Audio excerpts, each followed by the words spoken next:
Pahinga muna. Huwag mag-alala, ipikit ang iyong mata, Tana. Pahinga muna, ako na. Huwag mag-alala, ipikit ang iyong mata, Tana. Pahinga muna, ako nang bahala. Basta lang isang ginagawa, pahinga muna, ako na. La-ta-ra-ta-ra, la-ta-ra-ta-ra, la-ta-ra-ta-ra, la-ta-ra-ta-ra,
pahinga muna.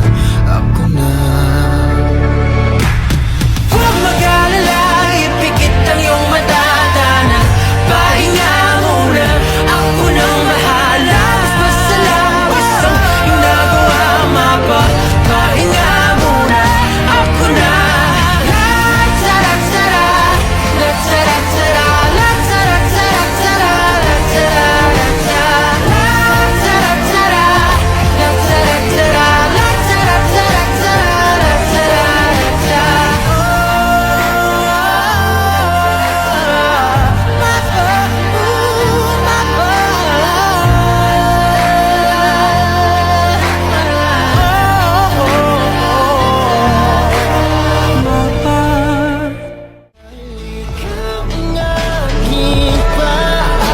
Sabihin na ako'y kakapang ng dahilan ng aking paghinga.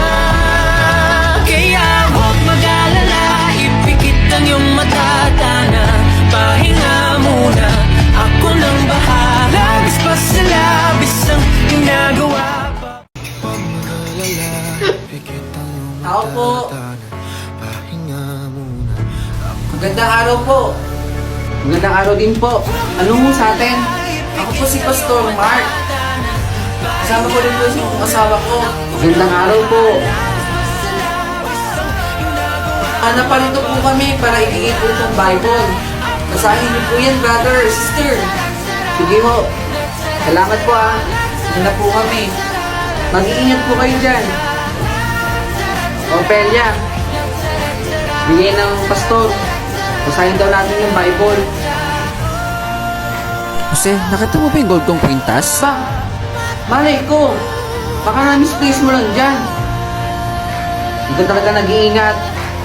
Asan kaya yun? Kanina pa ako naghahanap Eh eh. kaya, si Pastor? Si Pastor lang kumuha. Bakit ka napatawag, brother? Gusto lang po namin kikamustahin, Pastor. Itanong mo na, Jose. Ayos naman kami dito. Kayo ba? Binabasa niyo ba yung Bible na binigay namin? Binabasa naman po namin yung Bible. Sabihin mo, nawawala kwintas ko. Mabuti naman kung ganon. Ay, Pastor, may tatanong lang po. Oh, anong sa akin? May nakita po ba kayong kwintas na gold? Isang buwan na po kasi hinahanap ng asawa ko po eh. Kayo talaga, hindi kayo nagbabasa ng Bible. Sinilid ko yung kwintas doon sa Bible.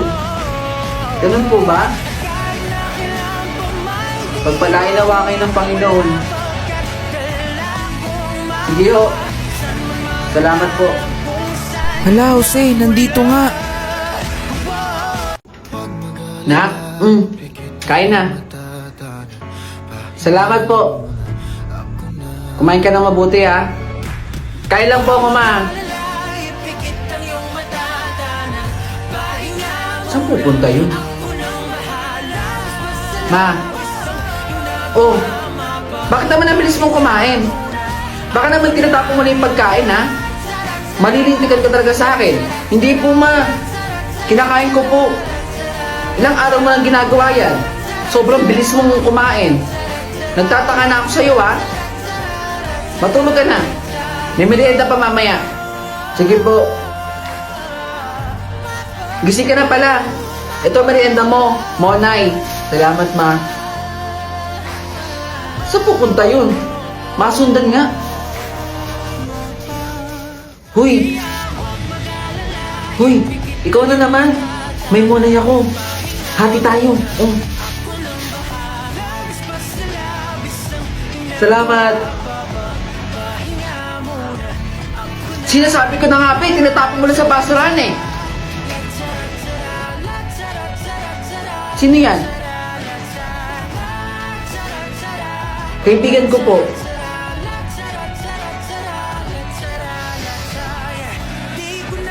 Nasaan ang magulang mo? Wala na po akong magulang. Ilang taon na po akong palaboy-laboy. Sorry po.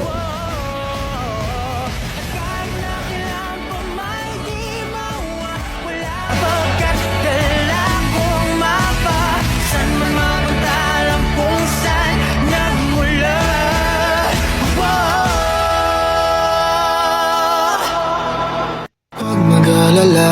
Ipikit ang iyong mata, Tana. Pahinga muna, ako na. Huwag mag-alala, ipikit ang iyong mata, Tana. Pahinga. Anak, ginabi ka na naman. Ma, Saan ka na naman ba galing? dyan lang po ma. Nahuli daw ang pinsan mo ah. Nahuli po? Oo, nahuli daw ng pulis. Kaya ikaw, huwag ka nagdidikit sa mga pinsan mo. Mag-aral kang mabuti para hindi ka matulad sa mga pinsan mo. Kumain ka na ba? Opo, kumain na po ako. Sige ma, pasok na ako sa kwarto. O sige, magpahinga ka na. Ma, magpapaalam po sana ako. Saan ka na pupunta? Sasama po kila tita sa hearing po. Sasama ka na naman sa mga yan. Ilang araw ka na nga umuwi ng gabi. Promise ma, hindi ako uuwi ng gabi. Payagan niyo lang po ako ma. Ay nako, ang kulit-kulit mo. Hindi naman po sa ganun ma. Sige na nga. Sige po, kahit tumawag ko po kay kila tita eh. Sige na, mag-ingat kayo ha. Diyos ko, andyan na yung anak ko. Huwag ka mag-alala anak, gagawin ko ang lahat. Minsan,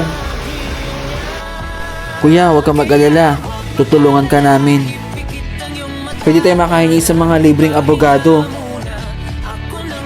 Kaya huwag ka na mag-isip ha. Nandito kaming pamilya mo, tutulungan ka.